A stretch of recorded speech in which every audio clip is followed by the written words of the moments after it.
Hi everybody, my name is Dennis and welcome back to another album review. Today we are reviewing the latest record from Kota the Friend entitled Lyrics to Go Volume 2. Now, Kota the Friend has never been one who's really piqued my interest. As far as the conscious hip-hop rap scene goes, he was always one of the less interesting voices and didn't really ever strike me with anything new, special, or really interesting. And unfortunately, it's really just more of the same on this record here.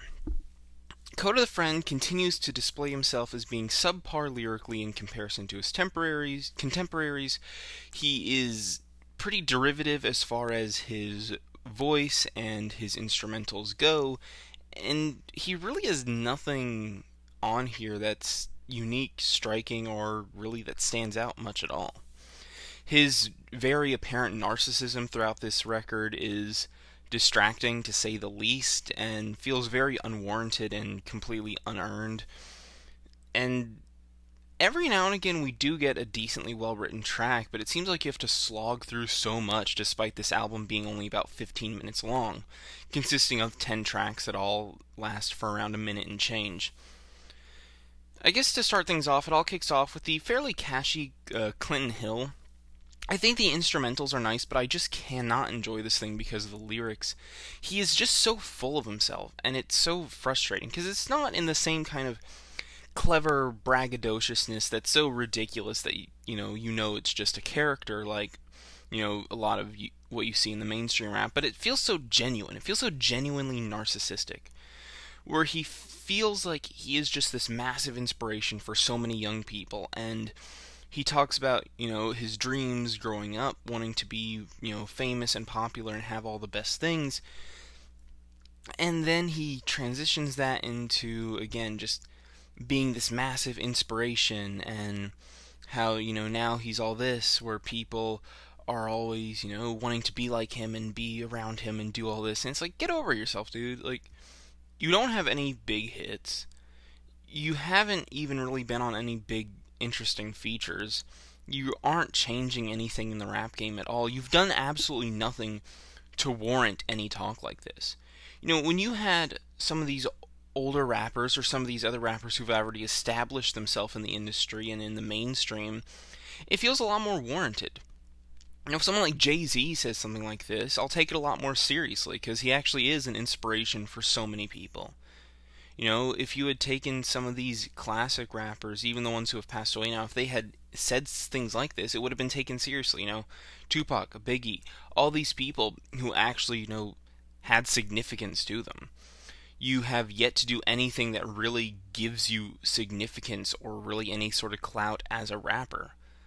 I mean, there's no warrant for anything you're saying on here, and it's really frustrating in my mind. From there, we have the track Luke Cage, which isn't as egregious lyrically, but it's just not all that interesting. I don't really care for the instrumentals. There's a few lyrics on here that just don't really make sense, like sitting around and staring like iguanas, and he's gonna get up and save the city like Luke Cage. Why specifically Luke Cage? I don't know. It's like he makes these comparisons that are so ultra specific, and I think he's doing that to try and make some sort of like unique similes or unique metaphors here and there, but he has none of the nuance or lyrically technical ability to pull anything off here. He never does anything clever with it. It's just he's using more abstract references to pretty uninteresting things. There's not really a whole lot going on here that's interesting. $200 is essentially more of the same. He talks about wanting to live a simple life, which I don't buy for a second based on the other things on here. It feels really disingenuous and pretty uninteresting as well. And from there we get the track Apologies, which is probably my least favorite on here. It's the most narcissistic by far. He's talking about, how he came up in the rap game, how he got to be so huge. But again, there's no warrant for any of this. That's the thing. He's bragging about things that are not real. And it's not, the silly tongue-in-cheek, clever, witty thing that, a lot of, again, rappers in the mainstream will do. This feels so genuine. He seems so genuinely full of himself. There's not a single feature on this entire record. The entire thing is him rapping, And I wouldn't be surprised if he was the one who wrote all these things. He is so full of himself. Later on in the record, he says, he doesn't trust things that don't come from his own hands. Where he thinks so ridiculously highly of himself because he worked hard. And he did work hard. I can't deny that. He worked really hard to, establish the fan base that he does have. But he's by no means is he at anywhere near the status he makes himself out to be on this record. And it's really, really frustrating the whole time because it's just a really difficult character portrait to get along with because it's just so disgustingly, haughty. There's so much unearned pride on here that, I just wish, make something interesting first. Talk about actual issues. Create a narrative. There's a later track on here that actually directly addresses this narcissism I'm talking about, and it's easily the best track on here because it's the only one that actually feels self-aware. Nothing else on here is interesting by any measure in comparison. But I guess other than lyrics on Apologies, the instrumental is very poorly mixed. I don't care for his flow on here. I think his voice is very, very similar to that of Pusha T's. Maybe I'm alone in that. I haven't seen that comparison really by anyone else, but to me it's like just unmistakable. He just sounds like a Pusha T clone, if I'm being completely honest, just with significantly worse instrumentals and less interesting lyrics and less dynamic flows and less technical rapping abilities. But I guess other than that, yeah, did not like Apologies at all. Again, very narcissistic lyrically. Towards the end of it, he's like, then he gets on his high horse, talks about how humble he is, which BS, dude. But he also addresses the people who hate on him, talks about their jealousy, and how he's like, I understand where you're coming from. I used to be just as low and pitiful as you. I used to feel those same kinds of feelings of jealousy, but that's a lesson that you're going to learn one day. Like, get off your high horse, dude. You're not saying anything profound. You're not interesting. You're not unique. You're just another boring rapper here who thinks so highly of themselves despite having done nothing to earn that. But after that, we get easily the best track on here, or not one of the best tracks on here, Broken. Broken was a pretty solid one. I enjoyed the instrumental of it. I thought it was easily one of the catchiest on here, and it was one of the most actual emotionally lyrical tracks on here. It's definitely more engaging, it's more emotional, actually feels personal and more realistic and less like he's living in his own fantasy land. It's definitely an enjoyable one for sure. Living Room after that was okay. I get some of the stuff he's talking about. He does talk about how hard he worked, like I said before, he did work very hard and I cannot deny him that. But I don't know, I didn't really care for the instrumental on here. I thought it was pretty poorly mixed. It wasn't very catchy, and it just didn't really strike me very much. But after that, we get the best track on the entire record, Emotionally Dumb. It is so self-aware, where he actually directly addresses all of the issues that I just talked about, which I wish he had done more often. Like, where was the self-awareness coming from any other track prior to this, and really any other track after?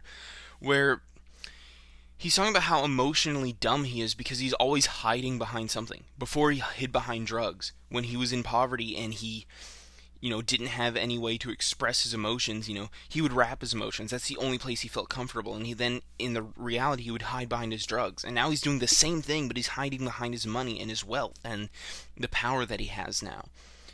It's so strikingly self-aware. And it makes me think that he's not as full of himself as he paints himself to be, which I don't know why he would choose to paint a false narrative of himself that makes him look so awful.